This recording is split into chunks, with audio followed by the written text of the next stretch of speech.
Le NSM de Saint-Malo est là pour vous former aux professions d'officier mécanicien embarqué, mais pas que. Nous formons des marins, des hommes, des femmes, mais aussi des futurs aventuriers. Le site de Saint-Malo est propice à l'aventure de par son histoire. On connaît les grands hommes de Jacques Cartier, Surcouf et bien d'autres.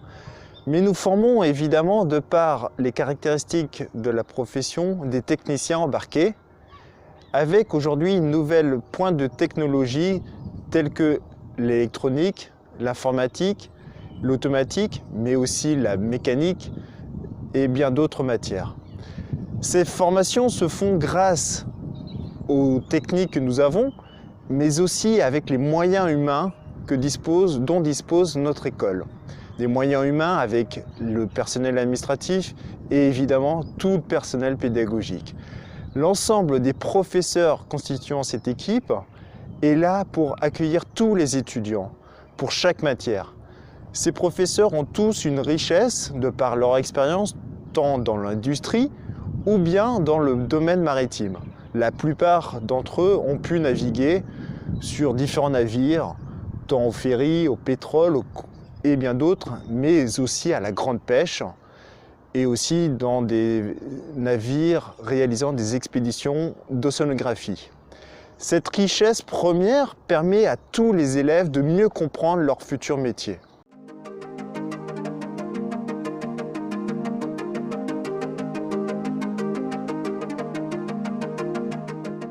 Moi, ça date depuis le collège.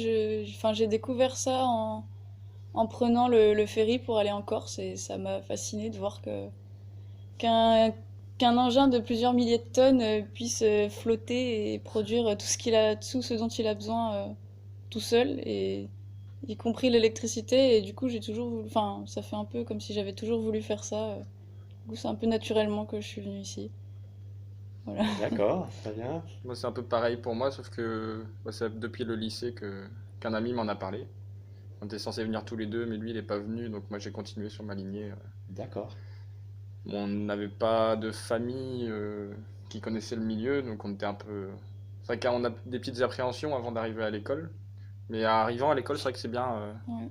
Ça nous, ça nous met confiant déjà sur ce qu'on pensait avant, D'accord. sur le métier qu'on veut faire, avec les différents stages qu'on fait, certains stages qui font réaliser aussi les responsabilités qu'on aura aussi en tant qu'officier à bord. Par D'accord. exemple, le stage feu, c'est vraiment intéressant. D'accord. Vous faites un stage de lutte contre le feu. Vous faites quoi d'autre comme stage durant votre formation alors? Alors, il y a stages médicaux, survie. Ouais, survie en mer, sur des radeaux de sauvetage, enfin des canots de sauvetage aussi, il y a ça. Et on a fait aussi un stage de 5 jours sur le ferry de la Brittany Ferries. Pendant 5 jours où on a découvert la machine, puis le fonctionnement du bateau avec toute la classe, et c'était vraiment enrichissant.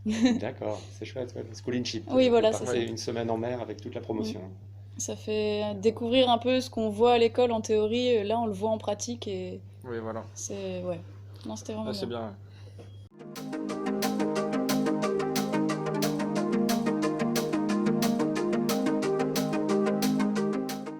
Alors le CMI, c'est, on va dire, une année complémentaire aux 3 années initiales d'officier chef de car machine, chef mécanicien 8000, où on va plus s'orienter sur on va dire les niveaux de direction, donc plus de réglementation, plus de gestion, comment gérer une équipe.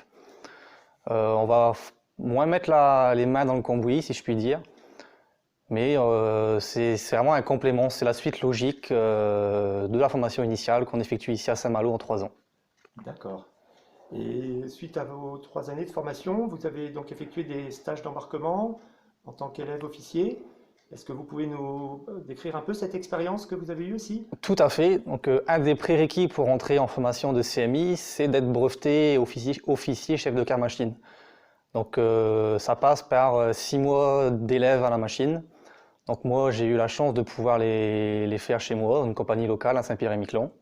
Et par la suite, de continuer à naviguer dans cette compagnie pendant à peu près 1 an et demi, en tant qu'officier mécanicien, avant de reprendre les cours ici à Saint-Malo.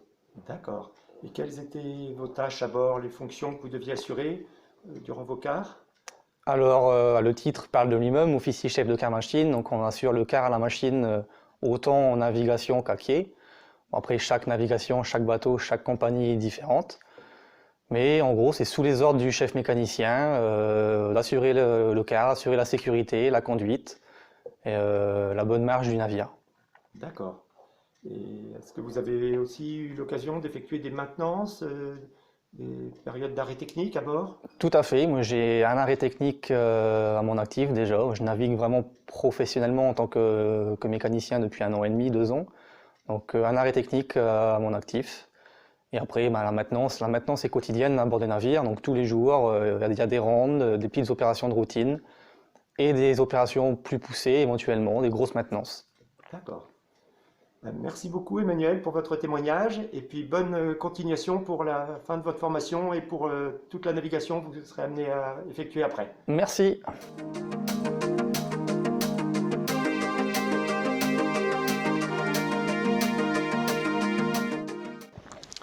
Bonjour à tous, je suis Lucas Navarro Valenzuela, officier mécanicien et actuellement en formation chef mécanicien illimité. J'ai effectué ma formation au CQM, officier chef de quart machine, ici à l'ENSM de Saint-Malo, en 3 ans. À la suite des 3 ans, j'ai obtenu un double diplôme, le diplôme au CQM, officier chef de quart machine, et le diplôme chef mécanicien 8000 kW. J'ai ensuite effectué 6 mois de stage sur des navires supply à l'offshore, en Afrique de l'Ouest. J'ai pu donc devenir, à la suite de ces 6 mois de stage, officier mécanicien.